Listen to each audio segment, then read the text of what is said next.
Good morning. I'm Tony Mecia with the Charlotte Ledger. Welcome to this webinar of Unspun Unscripted. Uh, I'm Tony Mecia with the Charlotte Ledger, joined by former Governor Pat McCrory. And for the next 30 minutes or so, we're going to talk about some of the things going on in state politics. We're going to look very closely at the Phil Berger-Sam Page race, which was the outcome of which was just decided this week. Pretty stunning upset. We're going to get into that, and we're going to take your questions. If you're watching this online, please feel free to put your questions in the chat, put them in the Q&A, and we will address them. Governor, welcome. That's great to be here, Tony. We predicted on a past Unspun show that this was going to be the race of the decade in North Carolina between Sam Page and Phil Berger. And people are in this area going, who? Sam Page and Phil Berger? Who are they? Well, you know, Sam Page was the sheriff of Rockingham County, a small county up on the Virginia border, just north of Greensboro. And this district was Guilford County and Alamance County. So why does anyone care about a small Senate race? Well, the incumbent was State Senator Phil Berger, who's been president of the Senate for over 14 years. And some would say the most powerful person in state government, and solid seat, gerrymandered seat for the Republican Party. He controls what legislation has been passed under Republican and Democratic control. And he raised a lot of money, over $10 million spent on this race, and he lost by 23 votes. I mean, let's just unpack this a little bit, because a lot of times there have been close races in the past and different things, but we're talking about Phil Berger, who is, like you said, the majority leader in the Senate, ruled over the Senate for the last as leader for the last 16 years. And it's important that we state exactly how powerful Phil Berger is. How would you characterize the power of Phil Berger?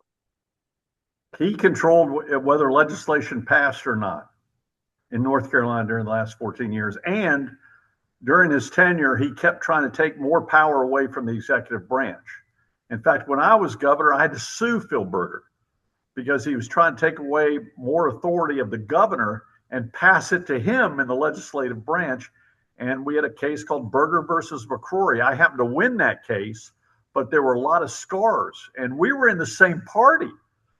But he didn't care if there was a Republican governor or not. He said, we are the boss, and you're gonna have to do what we say you want to do.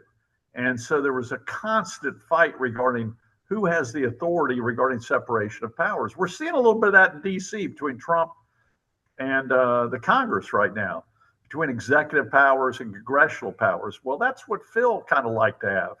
He was following a model, Tony, of what he had learned from Senator Bassnight from Eastern North Carolina. When there was total Democratic control, his predecessor, Senator Bassnight, wanted total control too, and took away power from Lieutenant Governor when it was Republican, Jim Gardner at the time. And if you wanted anything done, you better go through Bassnight, if not through him, some lobbyists who used to work for Bassnight. And that was very similar with Phil Berger. If you were an ex-staffer with Phil Berger, you got a job somewhere in North Carolina as a lobbyist, as a consultant, as working at the hospitals, working, you name it, for the Carolina Hurricanes, UNC governor's post. You got a job because that was an entryway to Phil Berger. And so once you got Phil Berger on your resume, you had access, and you could almost kind of sell that access. Very similar to what the Democrats used to do with Senator Bassnight. When I was mayor of Charlotte, man, you had to work through Senator Bassnight. All right, well, let's get into this. We definitely want to talk about the election and what happened there, and sort of what the legacy is of Phil Berger, and then sort of what happens next moving forward in the legislature. And if you're just joining us, you're watching Unspun Unscripted. I'm Tony Mecia with the Charlotte Ledger, talking with former governor and former Charlotte Mayor Pat McCrory. We also want to highlight the PBS Charlotte show Unspun is on Friday nights, 8 p.m. Be sure to tune into that. The governor gets a lot of great guests on that. And again, if you have questions, please feel free to drop them into the chat. But let's talk a little bit about this race, because ordinarily you would think someone that powerful, who has such an ability to raise money, that safe Republican seat is going to be untouchable, just about. This race, after the ballots were tallied on election night, he was down 23 votes, asked for a recount. The recount didn't really change anything, was still down 23 votes, was looking at, okay, are there any legal challenges? And then finally this week decided, I'm not going to fight it. I'm going to concede. They did a partial recount too. Partial hand recount, which changed no votes. Right. And so we've talked about how unusual this is. What were some of the dynamics in this race? And, you look at it and say, how did he lose this race? Obviously running against the sheriff there, Rockingham. This is the district, by the way, north of Greensboro, Rockingham and Guilford counties, fairly suburban, rural district. How did he lose this race? Well, first of all, 4 major dynamics, if I can remember. One is an incumbent almost never gets challenged within a primary, especially the most powerful incumbent in state politics. And the sheriff, a very popular sheriff, decided to challenge him, mainly because of a gambling issue. Phil Berger tried to get a gambling casino in Rockingham County, and it just so happened the gambling lobby gave Phil and the Senate Super PAC a lot of money. Legal, not under the cover money, but a lot of money. And his main guy, Jim Blaine, and others benefited from a large amount of money. We're talking 7-figure money from the gambling industry. And the gambling effort failed at the last minute. And the people of Rockingham County were furious with Phil Berger. He goes, we don't want gambling, and we need real jobs in Rockingham County, a county that's been hurting, by the way, for a long time. The second major dynamic, which is incredibly unique, Donald Trump not only endorsed Phil Berger, a state Senate race Donald Trump got involved in. And when Donald Trump gets involved in a Republican primary nationally, Donald Trump's candidate wins. Not only did Donald Trump get involved, he personally called Sheriff Page at his home and offered him a job at the White House. Said, you need to come work for me. Now, you got to understand, Phil Berger had just gerrymandered North Carolina Senate District 1 or House District 1 to add another Republican seat. Phil Berger did that as a favor to the president. The president got involved in this race because of that, most likely. I assume some other Congress people from North Carolina said, you need to help with this. So they thought that was it, based upon the McCrory factor, where, the president endorsed Ted Budd, and next thing I knew, I lost a 30-point lead, just like that. It didn't happen. But he offered Sheriff Sam Page a job at the White House, and Sam said, I'm not interested. I'm filing. I'm going to do this.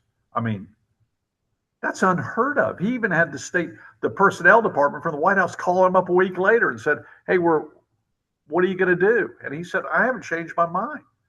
I mean, that's never happened in North Carolina politics for a state Senate race. And I'll mention a third thing. $10 million and more was raised. Every major corporation in North Carolina, every major nonprofit in North Carolina, every special interest, including gambling, gave to Phil Berger's campaign or Super PAC, including many right here from the Charlotte area, that benefited from Phil Berger being in the Senate job. They liked working with him because he could get things done that they wanted.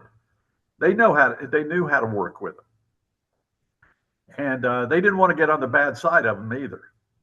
So $10 million to $11 million. And the guy running it was Jim Blaine, political consultant, PR person, never been a registered lobbyist, but he has lobbyists working for him.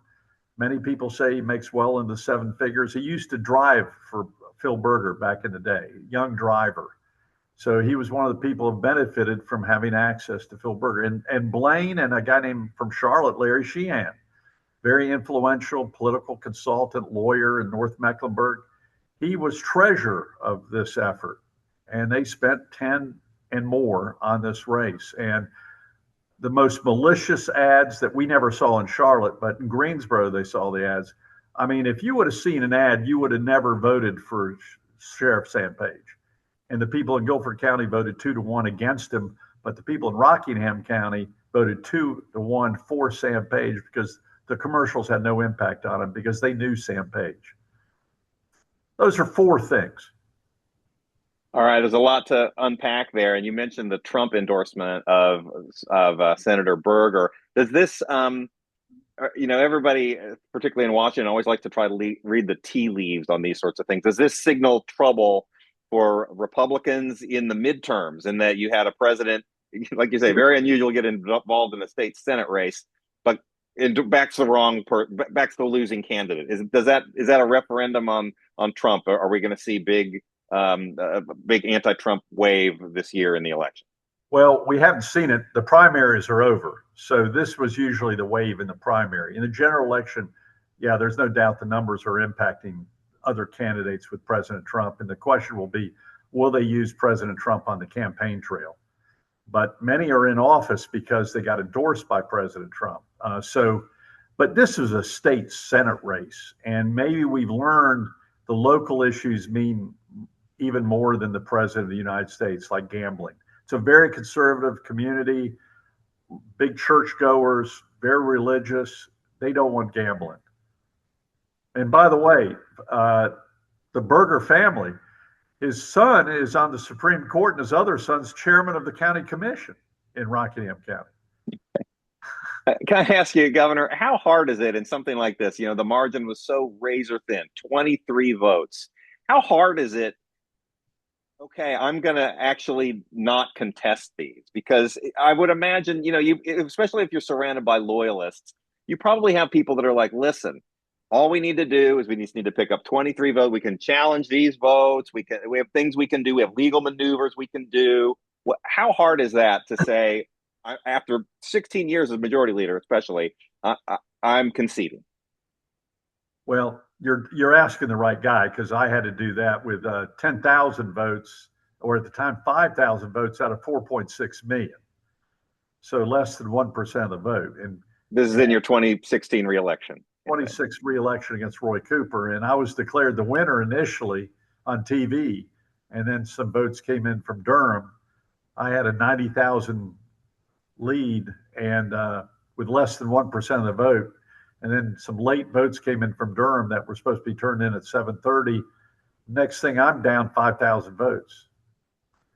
So but what's that like, being in that situation? You had to decide: how long do I press this, and how long do I let it go? I try to relate it to a basketball game where the official makes a bad call and you're looking for a video review. Do you use your timeout or not? It's a good time to talk about that during the NCAA basketball. Or do you embarrass yourself by asking? But the state law says if it's less than 1%, you can get an automatic recount. The dilemma is it costs a lot of money to be a recount, not by the state, but the candidates have to hire lawyers. And Sam Page didn't have a lot. I don't know how much money they spent, maybe $300,000 to Phil Berger's 10 to 11 million. Phil had a lot of money for lawyers, and he raised more money for that. And I bet you they spent over $250,000 on lawyers for a partial recount on a very small turnout, maybe 20,000 votes, 25,000 votes. Yeah, it's a tough call. The call that's toughest for me was to give up. And I still have a lot of Republicans who are mad at me for conceding the election. You didn't fight McCrory. You didn't see they rigged it for you. They stole the election from you. You should have fought it. And that's what Trump did in 4 years later. So there's a lot of pressure, I'm sure, for all these people that raised $11 million going, you're giving up for 23 votes. You're not going to fight this thing till the death. So yeah, it's a lot of pressure. And on the ego, there's ego involved in this. Of course. I want to talk a little bit about Phil Berger. Obviously, you were mentioning extremely influential, very powerful. If you wanted anything done in Raleigh, it went through Phil Berger. A lot of times you hear about any legislation, of course, legislation done, you go through Phil Berger. Is that the way it's supposed to work? That is certainly the way it has worked. But a lot of times you hear about things like restoring normal order, having committees do the work. as opposed to having just a handful of very powerful people who at the last minute introduce legislation and it goes through. What are the prospects for whoever succeeds Phil Berger? We can talk about that in a minute. What are the prospects for things changing, or is it all going to be still run through a small number of Republican legislators in Raleigh? I hate to say, but both in DC and in Raleigh and most state capitals, when you pick your leadership, the leadership raises a lot of money, gives the impression of maybe even having more power than they do. All the corporations and lawyers and special interests give the money to the leaders. Then the leaders threaten the members, going, if you don't go for me, I'll spend money against you in the primary and get someone. If you don't go along with me, I'll pay you back. You will be defeated. You saw this with Democrats in Mecklenburg County, who voted with the Republicans one time, and they were voted out of office in the primary. And Governor Cooper made sure they weren't going to be around anymore. So it may remain the same, but probably with that not much power. They might challenge the new person a little more. And it might be, instead of a group of one or two, it might be a group of 5 to 10 people who hold that power. It might be a committee as opposed to 2 or 3 people. All right. I see we have a question from Roxalana. She asks, do you think Sam Page acted independently, or do his actions reflect support from a new faction in North Carolina's Republican Party? Well, I know Sam Page, and Sam Page is really not aligned with anyone. The only people he was aligned with was his people back home, where he's been sheriff for well over a decade. And, he's a good old boy, wears a cowboy hat and sunglasses. He'd be great for a TV show. So I don't see Sam Page being a group of any faction. He was in charge of President Trump's statewide campaign in 2016, I think 16. So he was very aligned with Trump, and Trump never went after him. When Trump didn't endorse me, he went after me. He called me a loser and name after name after name. When he didn't endorse Sam, he said Sam's still a good guy. So Trump held back a little bit compared to the way he usually does endorsements. And I don't know that, just to be clear, I don't know that there are great policy differences between Phil Berger and Sam Page. I mean, Berger was endorsed by Trump.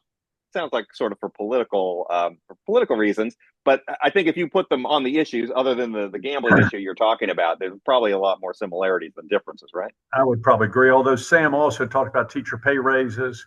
He criticized Berger for the budget still not done.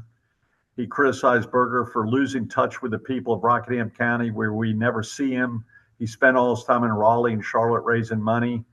So, this happens. Who's the former Kentucky Senate leader? Mitch McConnell. Mitch McConnell. I'd almost say this is reminiscence of Mitch McConnell in Kentucky. The 2 people running for his replacement, all they're doing is cutting down Mitch McConnell for losing touch with the people of Kentucky while he was one of the most powerful people in the United States. So this often happens to leadership, where they lose touch with the people back home. And all the consultants around him and ex-staffers, if Jim Blaine and his other staffers are working for the gambling interest or other interests, they're going to maybe, in fact, Phil maybe didn't see what was hitting him, because he was doing what his old staffers were saying, but the old staffers are getting paid by their customers to push this. And they don't care what happens back in Rockingham County. They're not thinking about it. So they didn't really check out what the people are thinking back home. Think about Mitch McConnell, and there are other Democratic and Republican leaders in DC who lost their way back home because of their leadership in DC. Yeah, and if you're just joining us, I'm Tony Mecia with the Charlotte Ledger. We're talking about former governor and former Charlotte Mayor Pat McCrory. This is Unspun Unscripted. You can check out the regular edition of Unspun on PBS Charlotte every Friday night at 8 p.m. Get some great guests coming up. I wanted to ask you, speaking of those former staffers, so what's next, do you think, for Phil Berger and for this group of former staffers and current staffers? What happens to them now? That's a great question. I think the first question is, are the lobbyists that are coming out of Phil Berger's camp in the past, are they going to continue to have all their clients, including some major clients in Charlotte? Are they going to go, well, this guy no longer is in, or is he going to give the impression that he is really in? The other staffers are all over state government right now. I don't anticipate them losing their jobs, but their influence may be a little different now based upon who the new leader is. And will the new leader selected be a Phil Berger person, or will it be someone who says, no, we need a different model now in the state Senate? You also have to realize most likely after this election, the state Senate will not have a supermajority. So they're going to not have the power that Phil Berger had as a supermajority all these years. Yeah, let's talk about potential successors. And I'm assuming that if right now, if you're a Republican in the North Carolina Senate, you probably were a Phil Berger supporter. Like, because if you're a leader in the Senate, you get that position by virtue of being in pretty good with Phil Berger. So it would seem like a lot of people who are probably going to be the successors will have some connection or some alignment, with Senator Berger. But some of the names that have been mentioned: Michael Lee from the Wilmington area, Todd Johnson, he's a senator, represents Union and Cabarrus County here in the Charlotte region. And then Ralph Hyde, so I think it's from I believe Mitchell County, which I think is up in the mountains. So you got from the mountains to the coast, you have some options. What are you seeing there? I've known Michael Lee for a long time. He was a senator or a House member. I can't remember now, when I was governor. I knew him in the Wilmington area. Very popular. At one time, probably more moderate. It's gone more conservative, more Trump. I think he's got a very good shot at it. The one problem he has, he's in a very competitive race. It's not a totally red seat that he's sitting on, and he could be defeated in the general election. So they might not want someone who might lose either this election or next election. He's well-liked, well-respected, a smart guy. Heiss has been there forever. Good old boy, Western North Carolina. I think he has an accounting background. He knows a lot about healthcare, a lot about the budget. He knows inside Raleigh altogether. I don't know. He doesn't seem to be the guy who could be the total leader, but he may surprise me. He's held on to a committee chairmanship for a long time. Very powerful, especially in healthcare. And the third is from Union County and Cabarrus County. He might be the leading candidate. Todd Johnson. All announced that they might be running, and now that's where the real game comes. Do they seek Berger's help? Do they seek Jim Blaine, the lobbyist, help, or other lobbyists that are on the payroll of law firms and other people? Do they go against Berger now and say we need fresh leadership? They're going to be walking on eggshells running this, because Berger is still the Senate leader till the session ends. So this is going to be very, it reminds me of the White House a little bit, between Marco and Vance.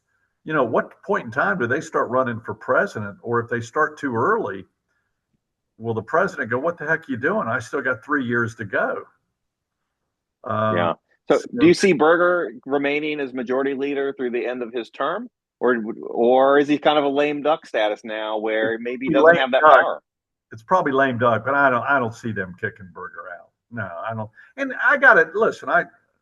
People knew of my disagreements with Phil, but I got to say, Phil, me, and Tom Tillis at the time, Speaker of the House, and Tim Moore, we got major tax reform, we got school reform, we got transportation reform.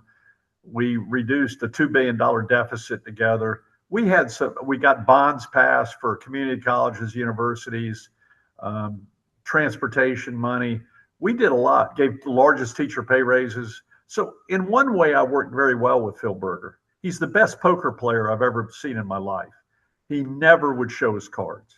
When I'd have my meetings with him, he would never give up information. I wish I had that skill, but that's what the skill you need in legislative dealings. Does his forthcoming departure, does that signal a shift of power in any way in Raleigh? I mean, will we see the House become a little more powerful and the Senate not so much? I mean, obviously you have a dynamic where you have a Democratic governor You're going to have a Republican-controlled House and Senate, although, as you said, the prediction would be that they would not have a supermajority. What does this do to the power dynamics in Raleigh?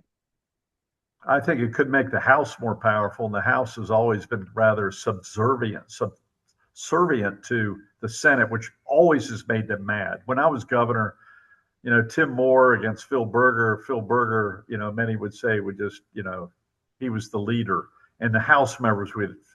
The fights are usually between the House and Senate. It wasn't between me and the House and Senate. It was between them, and I had to moderate the power struggles between one party, and you see that in D.C. too. I think it makes Stein more powerful. I think Stein's going to try to take advantage of this weakness, Governor Stein, and maybe without the Berger money from the Senate super PAC, he's depleted probably a lot of it.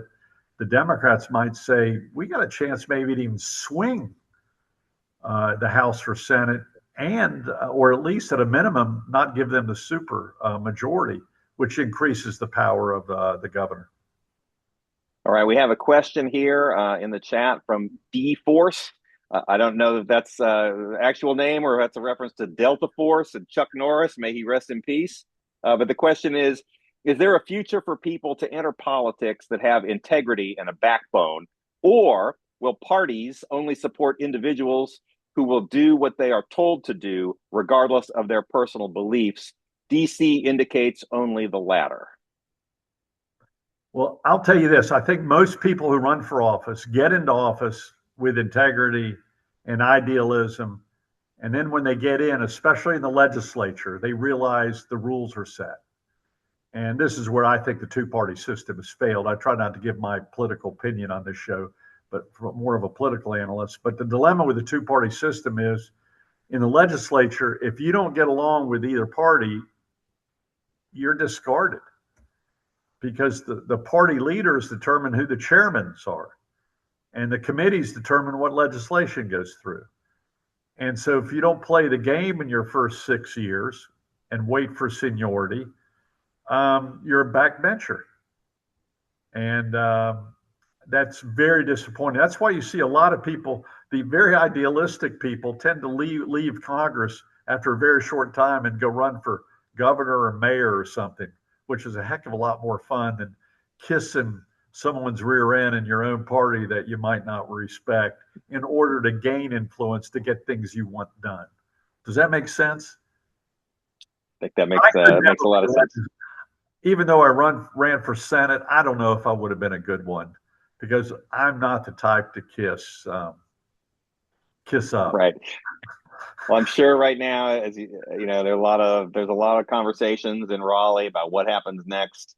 Where the legislature goes from here, who's going to lead, what this means. I'm sure there's a lot of people looking at it. Any other thoughts on this race? Any other implications of it you think we haven't gotten into? Well, let me tell you the good news to the person who just asked the question. It's the first time in probably North Carolina history where big money, big power, and big influence lost, and the voters won. And it's no reflection on Phil, but in a way it's good that it shows that someone without big money, big power, and big influence can actually win. And we're talking about 50-1 spending against him and the most brutal negative ads. And the voters said no, and that is very rare. I mean, every campaign I lost, I got outspent 3 to 4-1. And the negative ads usually work. So maybe this is a turnaround where both parties will go, God, maybe there's a way we could do what Sam Page did. He took a heck of a risk, and I got to give him credit in that regards. Well, that sounds like a good place to end it for today. It'll be very interesting to see what happens in the coming weeks and months. Thank you, Governor McCrory. Good talking with you here on this edition. We'll see you on the last Friday of next month. We'll get more people involved, and we'll put this up on social media, this tape of this podcast, and also tonight, 8:00, Unspun. You're on it, and we've got Homeland Security expert. We're going to talk about the dangers of America during a war, especially when we talk about drones. Are we ready to deal with drones in America? Right. We're talking about attack drones, not the kinds that deliver the DoorDash or the medicine.